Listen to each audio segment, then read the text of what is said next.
Hey, what do you know? This is the Melvin Live Show, and welcome.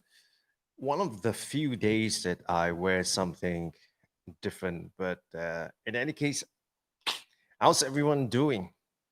Um, so today we're still continuing with the theme about making mistakes, and one of the greatest thing about mistakes is that it helps us course correct.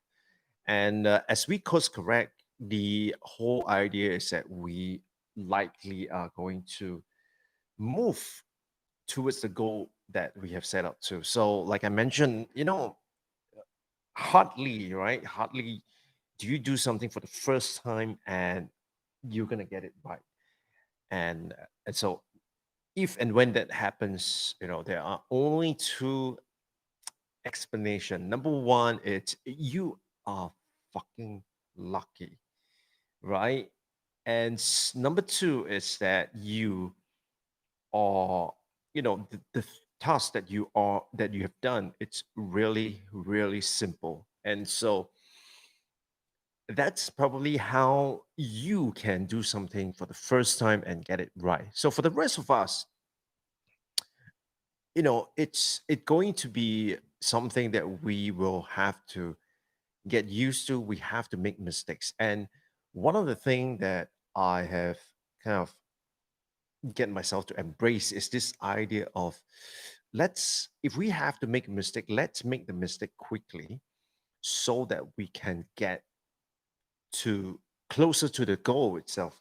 Because you see, the longer that we take to make the mistake, the longer it will take for us to be able to get to where we want to go, right? And so, in any case, what is a tool that you use to kind of rectify the mistake or to help you identify what are some of the things that you can do to address the mistake itself? So, if you got a comment or if you got a question for me, please leave it in the comment below. I check the question, I check the comment from time to time. Although I'm streaming here, but I can still see your comment, right? So I check it from time to time. So if you've got something to say, you have a question or you have a suggestion, leave it in the comment below. Right. So now let's get back to our topic here today. So what's that one tool? Right? It sounds promising that one tool that literally is going to be able to help you achieve that goal. And that goal, it's clearly the ability to rectify mistakes. Now, this was a tool that I discovered many years ago. And in fact, when I learned about that tool itself, I didn't realize that it can be used for rectification of mistakes. It was much later that when I realized that when we make mistakes, it's really not so much about the skill sets that we have. When we make mistake is usually about a perspective or certain assumption that we have come to embrace, and that assumption itself it's flawed because when that assumption is flawed, the way you think it's flawed and the way you think it's flawed is going to lead to suboptimal actions, and suboptimal actions are definitely not going to get you to the result. So the idea of sticking to that level of perspective and to be able to challenge your assumption is so crucial. I cannot overemphasize that. So this tool, it's essentially something that I learned from NLP or neuro linguistic programming. Now, this tool itself really sets it apart from all the other tools that I can imagine. So the fundamental of this is that why do we make mistakes? Right? So the reason why we make mistakes is of course not so much about our skill sets that we do not have, but the reason why we make mistakes, especially in business, it's because we have a flawed assumption, or the assumption that we have about how this thing should be approached, it's inaccurate. So we might think that, oh, this is something very easy. Just throw up a bunch of ads and see what happens.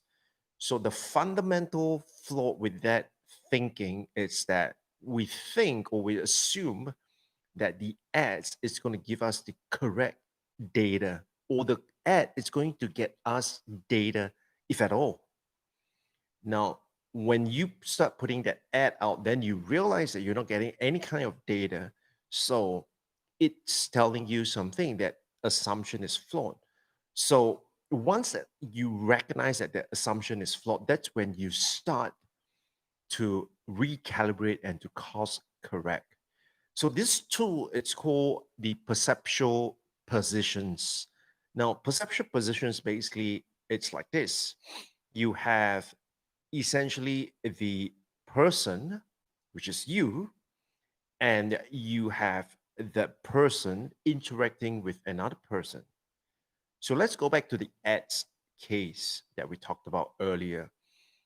Earlier, we talked about the ads. You throw out a bunch of ads and you are expecting that people will click on it. And from there, you're going to gather information and data that tells you whether your plan is working or not. However, when you put out the ad, you then realize that no one clicks on the ad. And because no one clicks on the ad, it's really not possible for you to collect any form of data at all. So, the fundamental thing, the first you must do is to then go from first position, because that's where your perspective is. So, you go from first position to second position. So, the second position essentially it's saying that, well, let's put myself in the shoes of the very people who I think are going to click on the ads. And so once I have recognized or I've identified those people, the next thing I could say is what will get these people to want to click on the ad. And so this is where it can fundamentally change the way we think, because initially we may assume that everyone is just like us. We will click on an ad because it says this. However, as we go into that second position and looking at the issue from the perspective of the party that we want to work with, we may then realize that, hey, they have a different way of thinking. Their conceptual perspective is slightly different from ours. And so we need to tweak what we say in the ad copy itself. So this is where most people would stop. And that's the problem, because you are only looking at it from the other person's point of view. And to that end itself, you are only making certain assumptions. Now, unless you have data to kind of help you validate that, well, these are the people that you want to reach, and they are telling you that they would click on such and such an ad, or they will click on the ad if it says certain thing. Unless you have data to back that up, you are at best trying to imagine what these people would do. So that's where many people do this and they kind of stop at that. But what I'd like you to do is to take it one step further, right? And that one step further, it's for you to now take a observer position or an observer perspective and look at these two people interacting. So, in other words, you are stepping out from your perspective. You are also stepping out of the perspective of the person you want to reach. Right now, you're looking at these two people. And it's for you to then say that, okay, why would this person want to click on this if this is what's going to happen? And so you are looking at it from the outside in. And what that really gives you is that it gives you the ability to say that, will an observer really, really bring in a different perspective altogether? So, for instance, as an observer, you might see that, well, the person would click on the ad, but what's going to happen is that, what would people think about this person if they click on ads like this?